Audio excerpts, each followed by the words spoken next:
Falta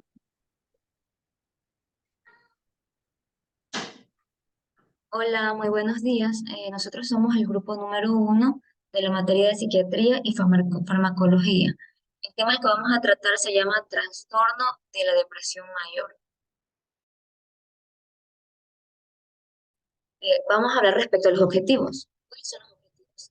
Entre los principales tenemos reducir la activación fisiológica y el malestar emocional físico, reducir la ansiedad y el estrés, promover conductas activas, dotando al individuo de una serie de estrategias de comportamientos que le ayuden a afrontar los problemas, evaluar los síntomas específicos, realizar un plan de tratamiento individualizado, conseguir que el paciente continúe tomando el tratamiento pautado en el tiempo oportuno y evaluar los síntomas residuales.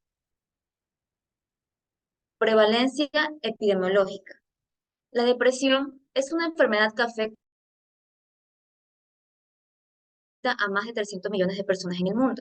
Según los datos de la OMS, en un informe recién se conoció que Ecuador está en los 5 países de América con más casos. Ecuador, Paraguay, Brasil, Colombia, Perú, son los países de la región que más reportan casos de depresión.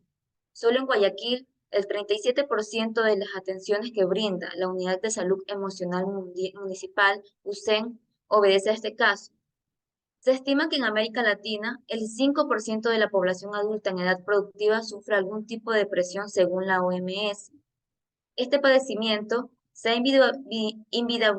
visualizado como nunca por la pandemia del COVID, debido a que se ha incrementado hasta un 20% su incidencia en algunos países como México, indicaron los expertos a la agencia EFE.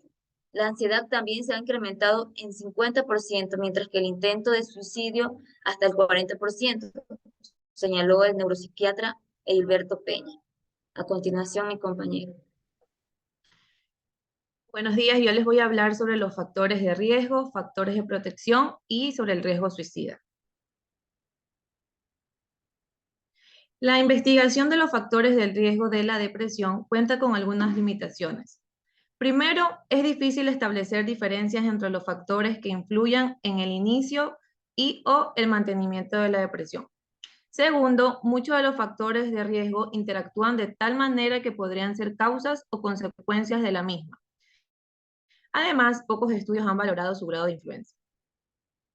Entre los factores de riesgo tenemos los factores personales y sociales. Dentro del papel atribuido a las circunstancias sociales se ha destacado el bajo nivel de recursos económicos y las circunstancias laborales. Las personas en desempleo y baja laboral presentan depresiones con mayor frecuencia. El estado civil, estar soltero, divorciado o viudo, y el estrés crónico parecen relacionarse con una mayor probabilidad de desarrollar depresión. Y también se observa que la exposición a adversidades a lo largo de la vida está implicada en el comienzo de trastornos depresivos y ansiosos. Factores cognitivos. La investigación sobre el papel de los factores cognitivos en la depresión se ha guiado predominantemente por el modelo de Beck, en el que los esquemas negativos, pensamientos automáticos, distorsiones cognitivas y creencias disfuncionales tienen un papel fundamental en el procesamiento de la información. Estos y otros factores como la reactividad cognitiva hacia los eventos negativos, el estilo rumiativo de respuesta y los sesgos atencionales se consideran claves en el desarrollo y el mantenimiento de la depresión. Los factores familiares, genéticos. Se desciende de pacientes, los descendientes de pacientes con depresión constituyen un grupo de riesgo tanto para enfermedades somáticas como para trastornos mentales. Los familiares de primer grado de pacientes con trastornos depresivos mayor tienen el doble de posibilidad de presentar depresión que la población en general. Proporción también importante en los de segundo grado. El patrón de presentación del cuadro también puede ser diferente, encontrado como señal más temprana a un trastorno de ansiedad. No obstante, los estudios familiares por sí mismos no pueden establecer qué cantidad de riesgo proviene de los factores genéticos y qué cantidad del ambiente familiar compartido. Entre los factores de protección tenemos los hábitos saludables de vida, como comer sano, hacer ejercicio, una personalidad con apertura o nuevas experiencias, tener confianza en uno mismo, creencias religiosas, espirituales, un buen apoyo familiar, social, con compañeros, amigos, el matrimonio, acceso a la atención integral de salud, realizar alguna actividad social o deportiva o actividad por hobby. Estos son algunos de los factores de protección que nos ayudan a disminuir el riesgo de suicidio. Hablando del riesgo de suicidio, la depresión es uno de los factores más asociados a la conducta suicida. Se ha estimado que el riesgo de suicidio es 4 veces mayor en las personas con depresión en comparación con la población en general y 20 veces mayor en el caso de la depresión grave. La conducta suicida es el resultado de la confluencia de distintas situaciones y factores que se combinan entre sí para generar un abanico que iría desde la ideación hasta el suicidio consumado. En la actualidad se considera que el suicidio se mueve a lo largo de un continuum de diferente naturaleza y gravedad, que va desde la ideación, que es la idea de la muerte como descanso, deseos de muerte, hasta la gradación conductual creciente, que son las amenazas, los gestos tentativos y el suicidio. Continuación, mi compañera. Muchas gracias, compañera, por la introducción. El día de hoy yo les voy a hablar sobre el diagnóstico de la depresión mayor. Teniendo en cuenta que la depresión mayor es un trastorno del estado del ánimo que se subdivide de los trastornos bipolares, ya que es un trastorno monopolar, el cual va a tener características que se asemejan mucho con el trastorno distímico, la depresión atípica, el trastorno afectivo estacional y el trastorno disfórico premenstrual. Para comprender un poco más allá y hacer el diagnóstico diferencial de estos trastornos del estado del ánimo, tenemos que ver que se basa en criterios diagnósticos según el DSM-5. Tenemos los criterios mayores, los cuales los más importantes van a ser los síntomas que estén presentes en un periodo de 2 semanas, el cual es el primer diagnóstico diferencial con el trastorno distímico, ya que este suele ser un poco más crónico. Si un paciente tiene 5 o más de los siguientes síntomas, podríamos estar hablando de un caso de depresión mayor, como puede ser el trastorno del estado del ánimo deprimido la mayor parte del día, la disminución importante del interés o el placer, o la anedonia, la pérdida importante de peso o el aumento de peso, el insomnio, la hipersomnia, la agitación o retraso psicomotor, la fatiga o pérdida de la energía casi todo el día, los sentimientos de inutilidad o culpa excesiva. Y por último, tenemos la disminución de la capacidad para pensar, concentrarse y los pensamientos de muerte recurrentes o ideación suicida, siendo este último un criterio muy importante para determinar que se habla de un trastorno de depresión mayor grave. De ahí tenemos los otros demás criterios mayores que vendrían siendo los que son diferenciales para otros casos, como puede ser que los síntomas pueden estar clínicamente significativos, que se acompañan de un deterioro en el aspecto social, laboral u otras áreas del funcionamiento. Los episodios no se pueden atribuir a efectos fisiológicos o sustancias o otra afección médica, como puede ser el caso de hipotiroidismo o hipergonadismo o trastornos que se asocien con aspectos endocrinológicos. También el episodio de depresión mayor nos explica mejor por un trastorno esquizoafectivo o esquizofrenia y no se ha evidenciado algún episodio maníaco o hipomaníaco. Ahora, es importante especificar, ya que el trastorno de depresión mayor suele ser un trastorno que se acompaña de múltiples afecciones y puede estar codificado.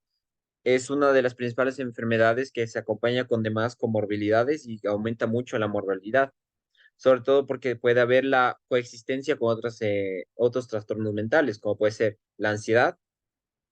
Puede haber características mixtas, como puede compartir algunos aspectos como el trastorno bipolar, las características melancólicas, algo que se puede estar muy asemejando a un trastorno distímico, las características atípicas, que vendría siendo una presentación anormal del trastorno, que no siempre va a cumplir los mismos criterios que todos.